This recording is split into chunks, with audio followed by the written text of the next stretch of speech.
रायगड, चंद्रपूर तसंच पुणे आणि नाशिकच्या घाट माथ्यावर ऑरेंज अलर्ट जारी करण्यात आलेला आहे। 11 जुलैपासून दुपारनंतर किंवा संध्याकाळी वादळी वाऱ्यासह विजांच्या कडकडाटासह पाऊस होण्याची शक्यता आहे। काही ठिकाणी असंच वातावरण राहण्याची शक्यता आहे। नागपूरमध्ये सोमवार ते बुधवार या दरम्यान झालेल्या पावसामुळे मोठं नुकसान झालेलं आहे। पावसाच्या तडाख्यामुळे शहर आणि ग्रामीण भागामध्ये मोठं नुकसान झालंय। जिल्हा प्रशासनाच्या प्राथमिक अहवालानुसार 473 घरांचं नुकसान झालंय।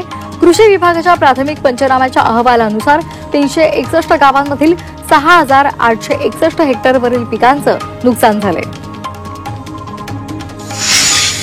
भंडारा जिल्ह्यामध्ये गेल्या 3 दिवसांपासून पावसाची संततधार सुरू आहे। या पावसामुळे सर्वत्र पूरस्थिती निर्माण झालेली आहे।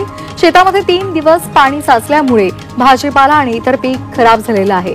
शेतकरी आर्थिक संकटात सापडलाय।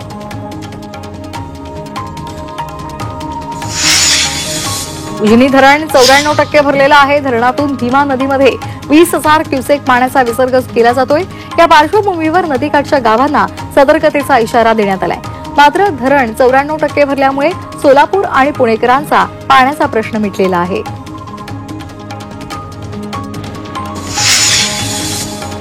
जायकवाडी धरण 70% भरलेलं आहे। त्यामुळे मराठवाड्यातील पिण्याच्या पाण्यासह सिंचनाचा प्रश्न मिटलेला आहे। जुलैच्या दुसऱ्या आठवड्यामध्येच जायकवाडी 70% भरल्यामुळे मराठवाड्यातील नागरिक सुखावलेले आहेत। सोलापूर महाबळेश्वर रस्ता पुढचे 5 दिवस वाहतुकीसाठी बंद असेल। सार्वजनिक बांधकाम विभागाने हा निर्णय घेतलेला आहे। पोलादपूर तालुक्यामध्ये पायटा येथे मोठी दरड रस्त्यावर कोसळल्यामुळे वाहतूक बंद ठेवण्याचा निर्णय घेण्यात आलाय। सध्या जेसीबी आणि इतर यंत्रसामुग्रीच्या सहाय्याने दरड हटवण्याचं काम युद्ध पातळीवर सुरू आहे। ठाण्याच्या शहापूर तालुक्यामध्ये रस्त्याअभावी आजारी महिलेला झुळेतून नेण्यात आलेला आहे।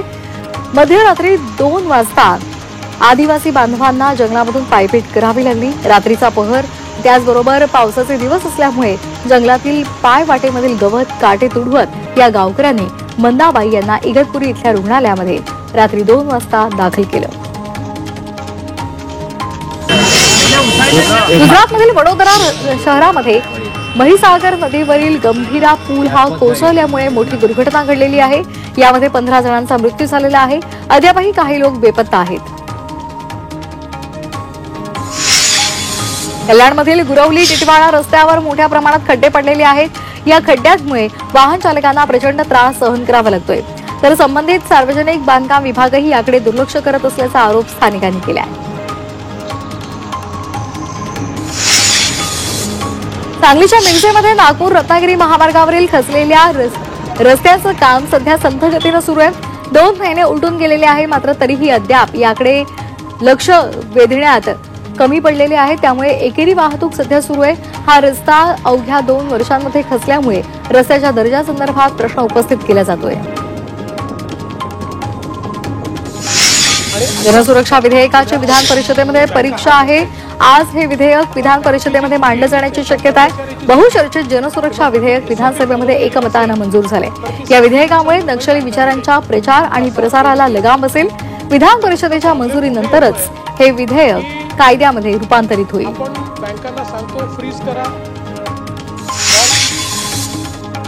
सरकारच्या विविध विभागांमध्ये अनेक वर्षांपासून लाखो पदं रिक्त आहेत। आतापर्यंत 2,97,000 पदं रिक्त आहेत। तर ही पदं महाभरतीद्वारे भरली जातील अशी घोषणा तंत्रज्ञान मंत्री आशिष शेलार यांनी केलेली आहे।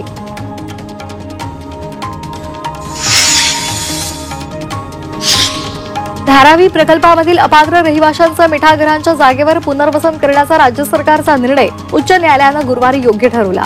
प्रकल्प बाधितांच्या पुनर्वसनासाठी मिठागरांची जागा वापरता येणार नाही असं दर्शवणारी कागदपत्र सादर केली नसल्याचं अधोरेखित करत न्यायालयानं याचिका फेटाळून लावली।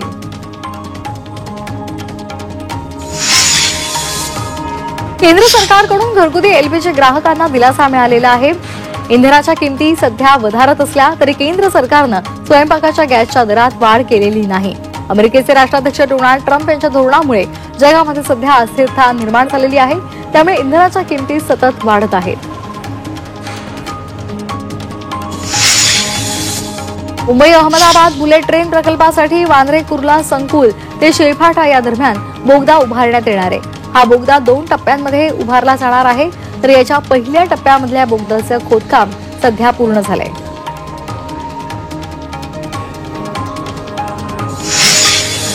राज्यातील शाळांना गुणवत्तापूर्ण शिक्षक मिळावेत यासाठी पवित्र पोर्टलद्वारे शिक्षक भरती केली जाते. तरी सुद्धा यामध्ये काही त्रुटी असल्यास पुढील भरती प्रक्रिया सुरू होण्यापूर्वी त्या त्रुटी दूर केल्या जातील अशी ग्वाही शालेय शिक्षण मंत्री दादा भुसे यांनी दिली आहे. गणेशोत्सवाला राज्य महोत्सव दर्जा प्राप्त झाल्यानंतर पुण्यामध्ये गणपती मंडळाच्या कार्यकर्त्यांनी जल्लोष साजरा केला. यावेळी कसबा गणपतीची आरती करून नंतर फटाके वाजवून एकमेकांना पेढे भरवण्यात आले. हॉस्टेलची पूर्तता इंडियन मेडिकल असोसिएशनच्या डॉक्टरांनी पुकारलेला संप मागे घेण्यात आलेला आहे. होमिओपॅथी डॉक्टरांनी फार्माकोलॉजी या विषयाचा 1 वर्षाचा कोर्स केल्यानंतर त्याची नोंदणी महाराष्ट्र मेडिकल काउन्सिलमध्ये करण्याच्या राज्य सरकारच्या निर्णयाविरोधात हा संप पुकारण्यात आला होता. दरम्यान मुख्यमंत्री देवेंद्र फडणवीस बैठकीमध्ये मागण्यांसंदर्भात सकारात्मक प्रतिसाद दिल्यामुळे संप मागे घेण्यात आला. अहिल्यानगरामध्ये जिल्हाधिकारी कार्यालयासमोर खासदार निलेश लंके आजपासून उपोषण करणार आहेत. अहिल्यानगर शिर्डी राष्ट्रीय महामार्गाचं रखडलेलं काम सुरू व्हावं या मागणीसाठी लंके उपोषण करणार आहेत.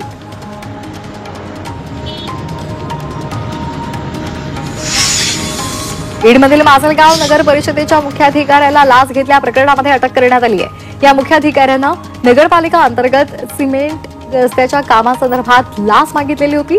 यावेळी लाच घेताना या मुख्याधिकाऱ्याला रंगेहात पकडले.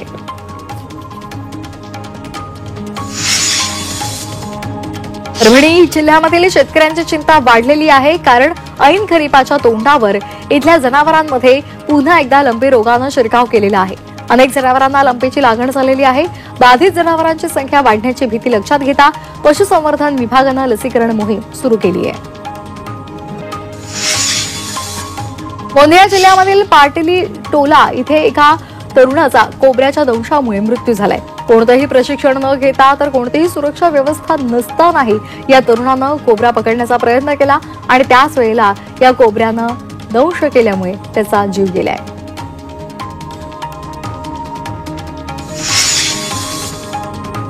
मुंबईतल्या दिंडोशीमध्ये बिबट्याचा वावर आढळून आलाय.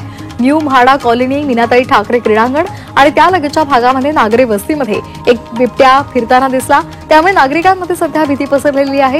बिबट्याच्या भीतीमुळे रहिवाशांनी घराबाहेर पडणं सुद्धा त्यांना मुश्किल झालंय.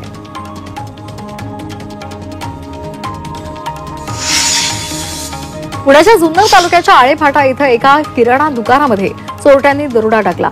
सुरक्षा रक्षकाला मारहाण करत अपहरण करत हा दरोडा टाकण्यात आला. या प्रकरणामध्ये आळेफाटा पोलिसांनी टोळीच्या मुसक्या आवळलेल्या आहेत. अकोल्यामध्ये घरफोडी करणाऱ्या अट्टल गुन्हेगारांच्या पोलिसांनी मुसक्या आवळलेल्या आहेत. खदान पोलिसांनी मोठी कारवाई केली आहे. अकोल्यामधील खदान पोलीस स्टेशनच्या हद्दीमध्ये 2 चोरट्यांनी धुमाकूळ घातला होता. तब्बल 11 ठिकाणी या चोरट्यांनी घरफोड्या केलेल्या होत्या. भंडाऱ्यामधील राजापूरमध्ये चोरट्यांनी जंगलामध्ये सागवीन झाडाची कत्तल केलेली आहे. जंगल परिसरामध्ये वनविभागाच्या गस्ती असून सुद्धा चोरट्यांनी ही झाडं तोडलेली आहेत. भंडारा शहरामध्ये दुचाकी आणि मोबाईल दुकानं फोडणाऱ्या सराईत गुन्हेगाराला पोलिसांनी जेरबंद केले. शासकीय विश्रामगृहातील समोरून स्थानिक गुन्हे शाखेच्या पथकानं अटकेची कारवाई केली आहे. पोलिसांनी या कारवाईमध्ये 3,34,508 रुपयांचा मुद्देमाल जप्त केला आहे. सातारामध्ये कार 300 फूट खोल दरीत कोसळलेली आहे. साहिल जाधव या युवकानं रीलसाठी गाडी बरोबर स्टंट करण्याचा प्रयत्न केला. या प्रयत्नामध्ये त्याचा गाडीवरचा ताबा सुटला आणि ती गाडी थेट सुमारे 300 फूट खोल दरीत कोसळलेली आहे.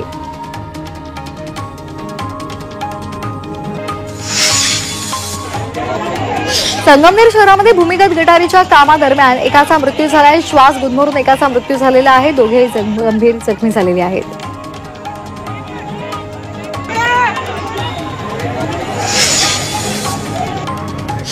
नाशिकमध्ये भरधाव कारनं 2 महिलांना धडक दिलेली आहे. मुलांना शाळेतून आणण्यासाठी गेलेल्या महिलांना या कारनं उडवलेलं आहे. या दोन्ही महिला यामध्ये गंभीर जखमी झाल्या आहेत.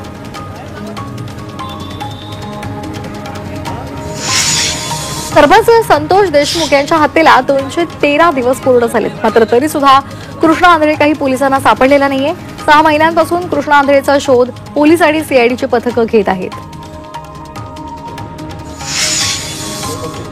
सांगली पोलीस दलानं सांगलीसह सातारा आणि सोलापुरातील विविध गुन्ह्यांचा छडा लावलेला आहे. 16 गुन्हे उघडकीला आणत 35,25,000 रुपयांचा मुद्देमाल जप्त केला आहे.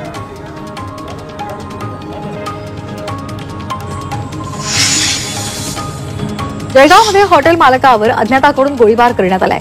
हल्ल्यामध्ये हॉटेल मालक गंभीर जखमी झालेला आहे. किरकोळ वादातून हा गोळीबार केल्याची प्राथमिक माहिती समोर आली आहे.